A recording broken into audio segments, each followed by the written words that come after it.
Magandang araw po mga kapatid. Our today's devotion entitled God's Word at Work. Ang salita ng Diyos ay gumagawa. Ang atin pong scripture reading ay nasa Romans chapter 7 verse 19 to 25. And our key verse is nasa verse 22.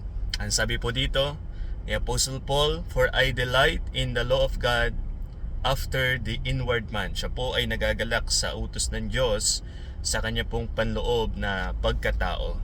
So kung tayo po ay tumanggap sa ating Panginoon Jesucristo bilang Panginoon at sariling tagapagligtas, naniniwala po ako na tayo ay may matinding kagalakan dahil lalo na po ng mga unang taon na tayo nakakilala sa Panginoon, makikita natin na merong mga ginawang pagbabago ang Diyos sa ating buhay. May mga masamang gawa o gawi na inalis sa atin ng ating Panginoon, lalo na nung tayo po ay nakakaunawa ng salita ng Diyos at nagiging masaya tayo na natututo tayo ng salita ng Panginoon. But kung magiging honest tayo, dumarating tayo dun sa point maybe ng ating buhay na minsan pakiramdam natin tayo ay failure, at kahit anong sabihin po sa atin, kahit word of God pa, akala po at atin pong nararamdaman na tayo po ay parang hindi gumagaan ang atin pong pakiramdam.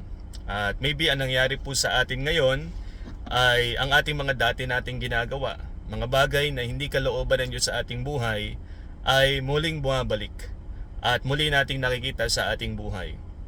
And it seems na kung tayo magre-reflect, minsan iniisip natin na baka failure tayo, na baka nag-give up na ang Panginoon sa atin, na baka wala tayong kwenta. And the more na yan ay ating sinasabi sa ating mga sarili, kahit tayo po'y anak ng Diyos, yun po ay ating pinaniniwalaan, to the point na minsan parang kahit tayo po'y nakakagawa ng kasalanan, minsan hindi na po natin yun nabibigyang pansin sa ating buhay.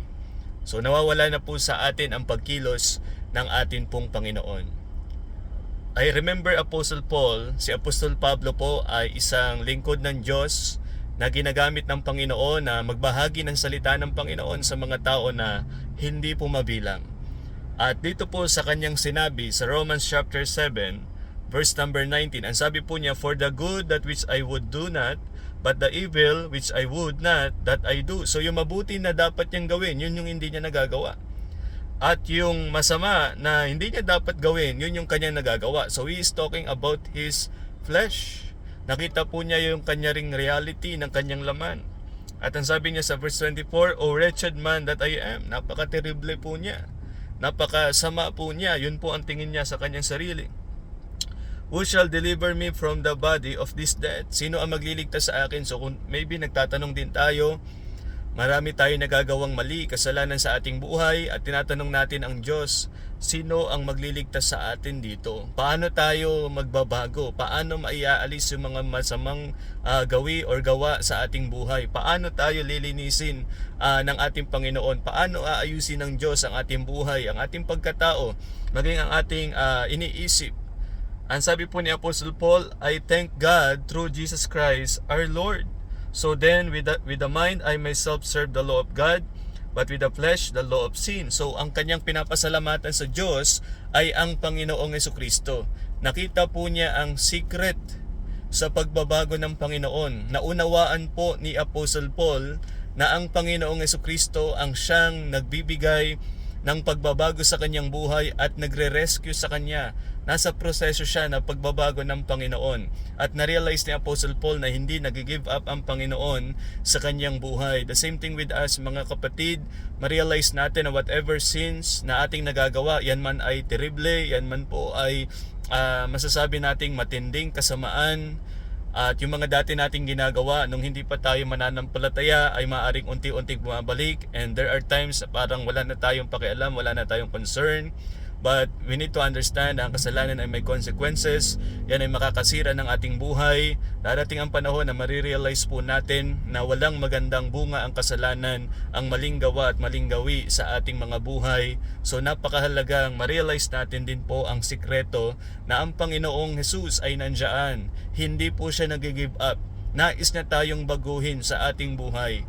I remember din po sinabi ni Apostle Paul sa Romans 8:15, Ang sabi po niya dito, for ye have not received the spirit of bondage again to fear. Hindi tayo nakatanggap ng espiritu ng pagkaalipin para tayo ay matakot. But ye have received the spirit of adoption. When we accepted the Lord Jesus Christ as our Lord and personal Savior, we have the Holy Spirit within us.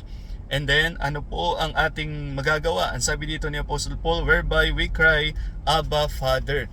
Pwede na ho tayong tumawag sa Diyos, sa ating Ama, umiyak sa Panginoon at sabihin natin, Father, Abba, Father. He is our Father in heaven. Pwede niya tayong tulungan bilang kanyang mga anak. Pagkatiwalaan natin ang Diyos na siya ay willing baguhin ang ating mga buhay. So, the more na tayo ay nakikinig ng salita ng Diyos, the more na tayo tumatawag sa ating Panginoon, makikita natin na ang salita ng Diyos ay gagawa sa ating buhay at unti-unti tayong babaguhin, unti-unti tayong lilinisin, at unti-unting pagagandahin ang ating mga buhay. At magpasalamat tayo sa Panginoon dahil sa ating Panginoon Jesucristo, meron tayo ngayong espiritu ng pagkupkop at tayo po ngayon ay mga anak ng Diyos na anytime, any moment, pwede tayong mag-approach sa Diyos at humingi ng tulong sa Kanya.